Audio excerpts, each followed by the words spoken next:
Cantas veces se dicía eso, Massimino, que tal, moi bons días? Buenos días Que alegría verte. a todos os que estáis aí detrás tamén. Por certo, como se chamaba a xente pra malla que tes aí? Como se facía? A ver, a ver. Se tocaba unha caracola e un corno. Vamos explicar como era, porque isto só ia moi lonxe. Entonces había que dar 3 toques ou 4. A ver. Vamos a ver se me sale.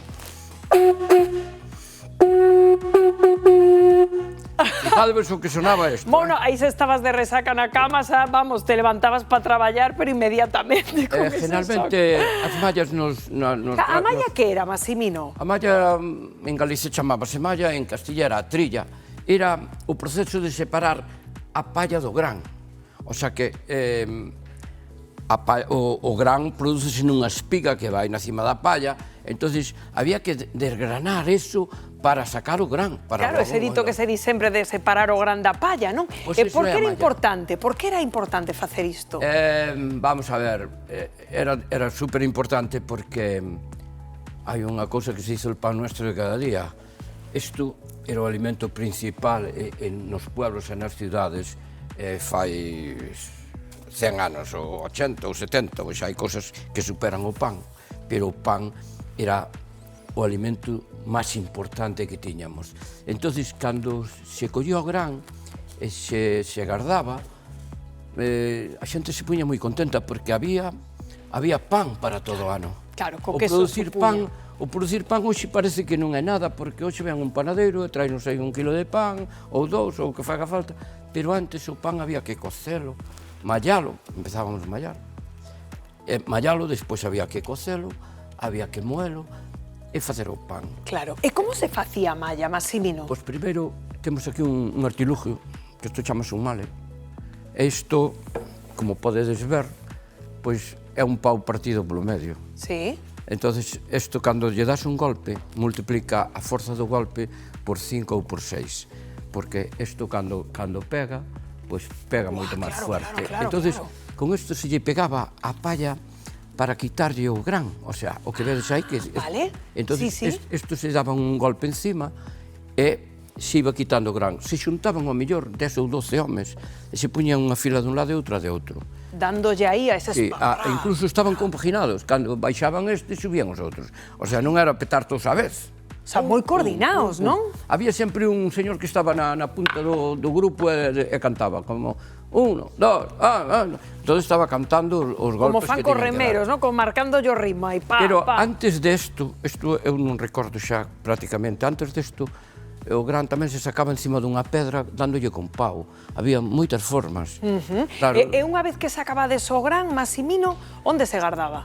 había unhas huchas para metelo. Huchas é un depósito de madeira, porque a madeira conservaba mellor o gran que o cemento, por exemplo. E a palla? E a palla facías un palleiro, evidentemente en todas as casas de labrador había un palleiro. O palleiro era parte de aproveitalo para darlle de comer no inverno aos animales. Claro.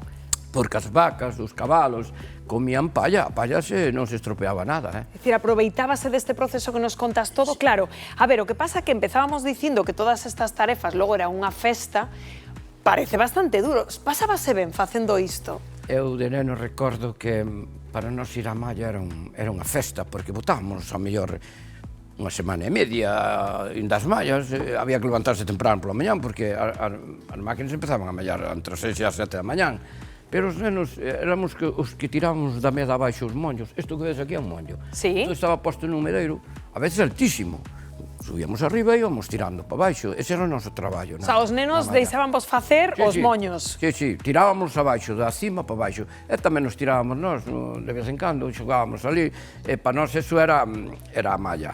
E os que estaban aí golpeando con esa madeira, e estamos vendo esas imaxes, había como unha especie de relevo, canto tempo podían estar seguido facendo aí ese movimento? Bueno, a xente cansábase, pero os homes eran xente que estaban moi preparados e o facían a diario, entonces, bueno, pois... Moita práctica. Aguantaban unha hora, despois entraban outros, había turnos, claro, isto se iba turnando. Isto que ves aquí se iba turnando. A ver, é que isto pesa, eh? Ten cuidado cos dedos. Uf, collo, porque non pesa nada. Bueno, pero isto, claro, isto... Ai, que non pesa, di Massimino. Isto, mira, isto cando das con el, pois das o golpe para baixo, e isto pega aquí encima, e pega o doble de golpe que darías ti dando sin esto. Uf, tremendo. Todo isto que ves aquí, pois son inventos que teñen moitos anos. É unha cousa, Massimino, por que se deixou de facer? Porque se deixou de mallar. Porque viñeron unhas máquinas, bueno, lá polos anos 20, 30, xa empezaron unhas máquinas con un motor que lle metías aí o moño da palla e xa... Pero ainda botaban o gran ten unha cascarilla por fora, vou explicar, porque aquí hai algunhas pilas. A ver. O gran non ten limpio de todo, senón que ten todo isto que vedes por aquí. Que para que caiga o gran, pois ven todo esta... Entonces, había que limpiálo. Para limpiálo, ven ves o que saca o gran. Pois había unha criba que iba limpiando e iba sacando o gran, os grans do centeo. Estes son centeo, estes son grans de centeo. E despois, isto que vedes aquí, é unha peneira.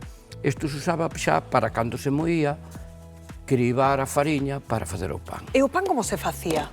O pan... Agora hai unha cousa, en dita hora, que se chama a masa madre. Sí, verdad que está moi de moda. Daquela chamábamos o fermento. O fermento se guardaba de unha vez para outra, sempre se amasaba nunha artesa, en todas as casas había unha artesa para facer o pan, e aí se guardaba o fermento dunha vez para outra. Se lle puña sal por encima para que non se estropeara, eso quedaba para fermentar a próxima masa. E todo o mundo sabía facer pan, Massimino? Bueno, sempre, en todas as casas había un panadeiro, como decimos. Sempre había alguén que sabía facer o pan. Sobre todo na provincia de Coruña, Pontevedra, esta parte norte de Galicia, todas as casas tiñan un forno. Se vos fijades, hai casas antiguas e sempre veredes un forno en cada casa, porque había que cocer o pan, cada un facía o seu pan. Se nos vamos hacia Ourense, pois hai uns fornos comunitarios onde toda a aldea iba a cocer o pan ali. Entón, estes tuveron moito éxito porque, claro, non costaba tanto quentar o forno, porque quentaba hoxe, xa quedaba un pouco quente para mañán, e mañán botabas un pouquiño de leña e pan arriba. Eu recordo que nas casas de onde me criei, na aldea, pois había que traer un carro de toxos ou de leña para quentar o forno, porque se quentaba cada 10, 12 días, o forno estaba frío e había que quentar o forno, non era doado. Ahora, os de Ourense, a zona de Ourense, estaban máis preparados que nós, porque a parte de cocer, sempre había aquelo, mañán tócame a min, pasaba a min, o sea, que había que buscar o día, pedir o día, e cocer comunitariamente se axudaban uns aos outros. Que bonitas eses momentos onde se facían quendas, onde todo o mundo se axudaba. É o momento da malla. A malla era unha festa, ao acabala, porque o ter pan para todo o ano era unha festa, pero os povos, as aldeas, se xuntaban todos para poder asistir á malla, porque unha malla non se facía menos de 20 personas, facía falta xente para mallar todo eso, para meter na máquina, para facer o palleiro. Facer solamente o palleiro facían falta 10 ou 12 personas. Entón, eso todo costaba. Entón, que ocorría? Que as aldeas se reunían todas e facían as mallas seguidas. E a veces había xente que non se levaba ben, como pasa en todos os pueblos. Hai xente que teñan rencillas, pero o día da malla estaban ali. Ao mellor non se falaban co dono da casa, pero ali estaban traballando. Porque todo o mundo sabería, non, importante que era, claro. Cuidado que todo o das mallas era un pouco parecido ao que é hoxe un enterro. E que estábame xusto acordando cando nos contaches, Massimino, como todo o mundo, cando había un enterro na aldea, se puña todo o mundo de acordo para axudar. O da malla era algo parecido, todo o mundo se puña de acordo e todo o mundo asistía e axudaba. E chegaban ali, a ver, o que fago? Había sempre un señor que dirixía, non? Porque cando hai un pelotón de xente hai que dirixilo.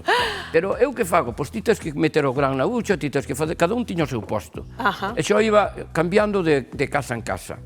Pois, Massimino, unha maravilla lembrar contigo esta tradición. Creo que ti tes planazo mañá, non? Onde vas a estar? Mañán facemos a malla en Lalín. Anda, é unha malla xa que é de interés turístico e que levamos 26 anos facéndoa. Que maravilla. E eu creo que participei en todas, o sea que mañán estarei ali, me vedes vestido de mallador, e e traballando como ten que ser, que Pois que maravilla, pois co pasede señal, Massimino, próximo venres a nos contas que tal foi. Invito-vos a todos a que veñades a Malla. Pois invitados quedan. Veredes todo tipo de malla, non só veredes o do mal, sino que veredes de todo. A limpieza do gran, a malla xa con tractor, etc. E Massimino ali, que máis queren? Eu estarei ali, bueno, se non hai novedade, como todos os anos que levo ali. Que guai, planazo. Grazas sempre, Massimino. Por certo, falando de celebracións de